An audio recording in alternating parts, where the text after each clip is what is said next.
আসসালামু আলাইকুম। একজন নবজাতক বিশেষজ্ঞ হিসেবে আজকে একটি গুরুত্বপূর্ণ তথ্য আপনাদের সাথে শেয়ার করতে চাই। তা হচ্ছে নবজাতককে ঝাঁকানো বা শেকেন বেবি সিনড্রোম। আমরা একটু নবজাতককে আদর করতে বা তার কান্না থামাতে বা ঘুম পাড়ানোর জন্য অনেক সময় জোরে জোরে ঝাঁকিয়ে থাকি। নবজাতকের ঘাড়ের পেশিগুলো খুব দুর্বল থাকে এবং তার মাথাটি তার শরীরের তুলনায় বেশি ভারী হয়ে থাকে। যদি আমরা বাচ্চাটিকে জোরে জোরে ঝাঁকাই তাহলে তার ভিতরে যে ব্রেন সেটি মাথার খুলির সাথে বারবার আঘাত পায়। এমনকি অনেক সময় দেখা যায় সেইখান ব্রেনের রক্তনালী থেকে রক্তক্ষরণ হতে পারে।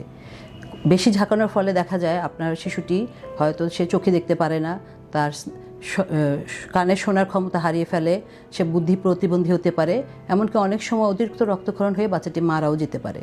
তাহলে আমরা কি করব? যদি বাচ্চাটি অনেক কান্নাকাটি করে তাহলে আমরা খুব আলতো করে বাচ্চাটিকে বুকের সাথে নিয়ে আস্তে আস্তে দোল দিতে পারি।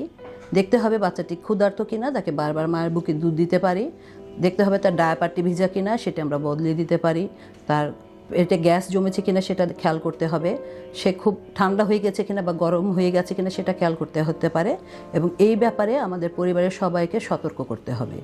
যদি বাচ্চাটিকে অতিরিক্ত ঝাঁকানোর ফলে কখনো তার শ্বাস বন্ধ হয়ে যায় বা তার শ্বাস নিতে কষ্ট হয়, বাচ্চাটি বমি করে বা নিস্তেজ হয়ে যায়, তাকে সাথে সাথে আমরা হাসপাতালে নিয়ে যাব।